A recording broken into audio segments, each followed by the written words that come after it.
दिव्य वचन जीवन वचन दिव्य वचन जीवन वचन। प्यारे भाई और बहनों, आज के वचन में एक ऐसा रहस्य छिपा है जो हमारी पूरी जिंदगी को नए दृष्टिकोण से देखने पर मजबूर कर सकता है। पहले पाठ में एक व्यक्ति को बिना पूरी जानकारी के आगे बढ़ना पड़ता है। सुसमाचार में शिष्यों को एक ऐसी झलक दिखाई जाती है जिसे वे जीवन भर नहीं भूल पाए। लेकिन इन दोनों घटनाओं के बीच में क्या संबंध है? और जब हमारी अपनी जिंदगी में सब कुछ टूटता हुआ लगता है, तब ईश्वर क्या कर रहे होते हैं? क्या वे चुप हैं या किसी बड़ी योजना को पूरा कर रहे हैं? पहले हम आज के वचन को सुनेंगे और फिर अंत में उस सच्चाई को खोजेंगे जो शायद आपको यह समझा देगा कि आपके जीवन में जो कुछ हो रहा है वह यूं ही नहीं हो रहा है। पहला पाठ उत्पत्ति ग्रंथ अध्याय 12 पद संख्याएं 1 से लेकर 4 तक। प्रभु ने अब्राहम से कहा, अपना देश, अपना कुटुंब और अपने पिता का घर छोड़ दो और उस देश जाओ जिसे मैं तुम्हें दिखाऊंगा। मैं तुम्हारे द्वारा एक महाराष्ट्र उत्पन्न करूंगा, तुम्हें आशीर्वाद दूंगा और तुम्हारा नाम इतना महान बनाऊंगा कि वह कल्याण का स्रोत बन जाएगा। जो तुम्हें आशीर्वाद देते हैं मैं उन्हें आशीर्वाद दूंगा, जो तुम्हें शाप देते हैं मैं उन्हें शाप दूंगा। तुम्हारी द्वारा पृथ्वी भर के वंश आशीर्वाद प्राप्त करेंगे। तब अब्राहम चला गया जैसा कि प्रभु ने उससे कहा था और लौट उसके साथ गया। जब अब्राहम हारान छोड़कर चला गया तो उसकी अवस्था 75 वर्ष की थी। प्रभु की वाणी। ईश्वर को धन्यवाद। दूसरा पाठ तिमोथी के नाम संत पौलुस का दूसरा पत्र अध्याय 1 पद संख्या 8 से 10 तक। ईश्वर के सामर्थ्य पर भरोसा रखकर तुम मेरे साथ सुसमाचार के लिए कष्ट सहते रहो। ईश्वर ने हमारा उद्धार किया और हमें पवित्र जीवन बिताने के लिए बुलाया। उसने हमारे किसी पुण्य के कारण नहीं बल्कि अपने उद्देश्य तथा अपनी कृपा के कारण ही ऐसा किया। वह कृपा अनादिकाल से ईसा मसीह के द्वारा हमें प्राप्त थी, किंतु अब वह हमारे मुक्तिदाता ईसा मसीह के आगमन से प्रकट हुई है। ईसा ने मृत्यु का विनाश किया और अपने सुसमाचार द्वारा अमर जीवन को आलोकित किया है। प्रभु की वाणी। ईश्वर को धन्यवाद। संत मत्ती के अनुसार पवित्र सुसमाचार अध्याय 17 पद संख्या 1 से 9। 6 दिन बाद ईसा ने पेतरुस, याकूब और उसके भाई यूहन्ना को अपने साथ ले लिया और वह उन्हें एक ऊंचे पहाड़ पर एकांत में ले चले। उनके सामने ही ईसा का रूपांतरण हो गया। उनका मुखमंडल सूर्य की तरह चमक उठा और उनके वस्त्र प्रकाश के समान उज्जवल हो गए। शिष्यों को मूसा और एलियस उनके साथ बातचीत करते दिखाई दिए। तब पेतरुस ने ईसा से कहा, प्रभु, यहाँ होना हमारे लिए कितना अच्छा है। आप चाहे तो मैं यहाँ 3 तंबू खड़ा कर दूंगा, एक आपके लिए, एक मूसा और एक एलियस के लिए। वह बोल ही रहा था कि उन पर एक चमकीला बादल छा गया और उस बादल में से यह वाणी सुनाई पड़ी, यह मेरा प्रिय पुत्र है, मैं इस पर अत्यंत प्रसन्न हूं, इसकी सुनो। यह वाणी सुनकर वे मुंह के बल गिर पड़े और बहुत ही डर गए।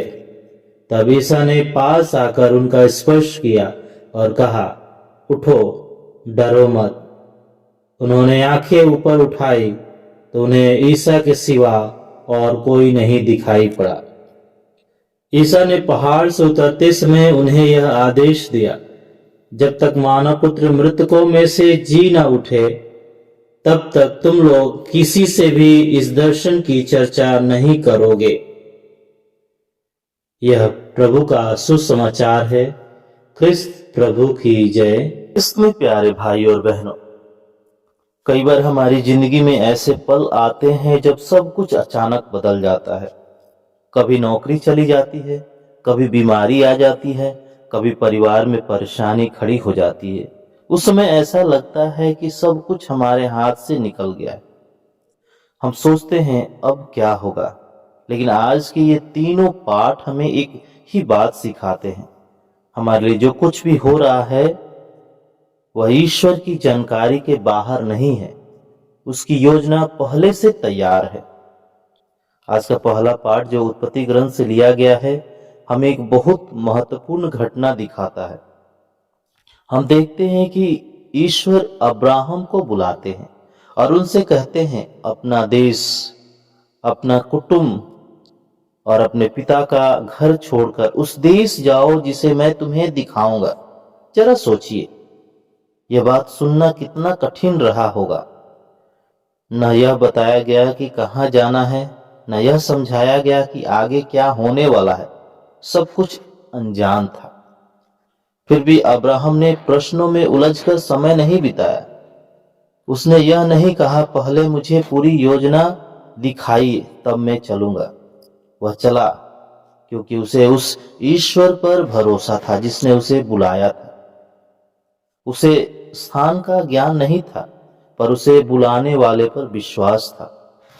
कृष्ण प्यारे भाई और बहनों, यह बुलाहट अचानक नहीं थी।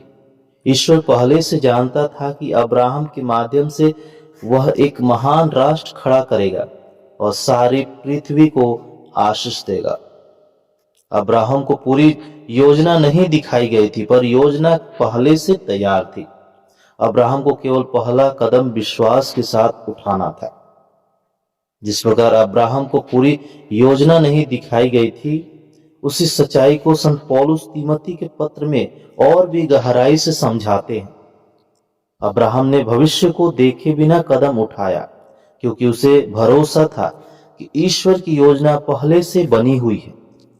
संत पौलुस यही बात शब्दों में स्पष्ट करते हैं। वे कहते हैं कि हमें जो अनुग्रह मिला है वह संसार की उत्पत्ति से पहले ही मसीह में दिया गया था। इसका अर्थ यह है कि हमारा जीवन कोई दुर्घटना नहीं है, कोई भूल नहीं है। हमारा बुलावा, हमारा उद्धार और हमारा उद्देश्य, यह सब पहले से ईश्वर की योजना में है।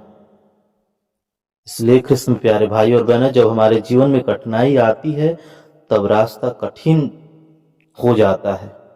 तब हमें ऐसा नहीं सोचना चाहिए कि ईश्वर ने हमें छोड़ दिया है। अब्राहम की यात्रा आसान नहीं थी और संत पौलुस स्वयं भी कष्टों से गुजरे।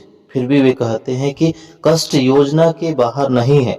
कभी कभी वही कठिन रास्ता हमें उस स्थान पर ले जाता है जहां ईश्वर हमें पहुंचाना चाहता है। और इसी सच्चाई को हम सुसमाचार में और स्पष्ट रूप से देखते हैं। प्रभु यीशु अपने शिष्यों को पर्वत पर ले जाते हैं। वहां उनका रूपांतरण होता है। वे महिमा में चमकने लगते हैं। यह घटना क्रूस से पहले होती है और यह कोई संयोग नहीं था। आगे शिष्यों को बहुत बड़ा दुख दिखने वाला था। वे अपने गुरु को क्रूस पर देखेंगे, इसलिए ईश्वर पहले ही उन्हें महिमा का दर्शन करा देते हैं ताकि जब वे अंधकार के समय से गुजरे तो याद रखिए कि अंत हार नहीं है, अंत महिमा है।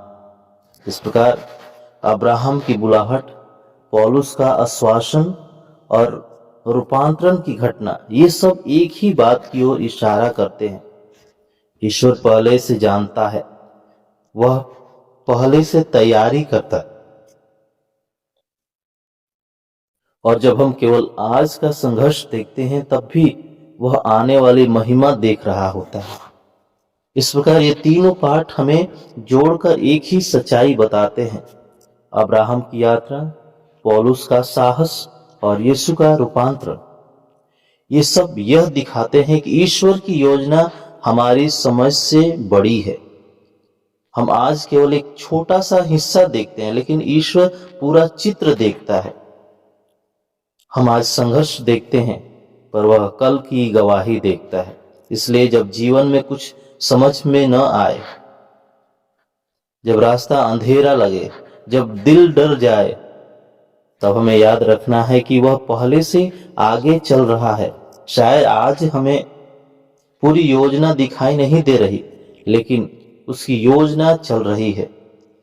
जैसे अब्राहम को पूरा रास्ता नहीं दिखा, जैसे शिष्यों को तुरंत समझ में नहीं आया, वैसे ही हमें भी सब कुछ अभी नहीं समझ आता, पर विश्वास यही है कि हम उसके हाथ में सुरक्षित हैं। इसलिए कृष्ण प्यारे भाई और बहनों, आज का संदेश केवल एक शिक्षा नहीं, बल्कि हमारे जीवन के लिए एक सांत्वना है। जब हम पीछे मुड़कर अपने जीवन को देखते हैं, तो कई ऐसी घटनाएं मिलती हैं जिन्हें हम उस समय समझ नहीं पाए थे। कभी आंसू थे, कभी डर था, कभी निराशा थी, पर आज हम देख सकते हैं कि उन्हीं रास्तों से होकर ईश्वर हमें आगे ले आए हैं। शायद आज भी आपके जीवन में कोई प्रश्न है जिसका उत्तर नहीं मिला है। शायद कोई परिस्थिति ऐसी हो जो समझ से बाहर है, पर याद रखिए, जैसे अब्राहम को पूरी मंजिल नहीं दिखाई दी थी, जैसे शिष्यों को पहले ही महिमा दिखाकर संभाला गया था, वैसे ही ईश्वर आज भी चुपचाप काम कर रहा है। वह उलझन में नहीं है, वह जानता है कि आपको कहां ले जाना है। हमारा जीवन कोई दुर्घटना नहीं है, हमारा भविष्य अंधकार में नहीं है, हमारे आंसू भी उनकी नजर से छिपे नहीं हैं। जो कार्य उसने हमारे जीवन में शुरू किया है, उसे अधूरा छोड़ना उसका स्वभाव नहीं है। इसलिए कृष्ण प्यारे भाई और बहनों, आज हम डर के साथ नहीं, बल्कि विश्वास के साथ आगे बढ़े। भले ही पूरी योजना हमें ना दिखे, पर हम उस पर भरोसा रखें जिसने योजना बनाई है, क्योंकि उसकी योजना पहले से तैयार है और हम उसी प्रेम पूर्ण योजना का हिस्सा है। पिता, पुत्र और पवित्र आत्मा के नाम पर आमीन।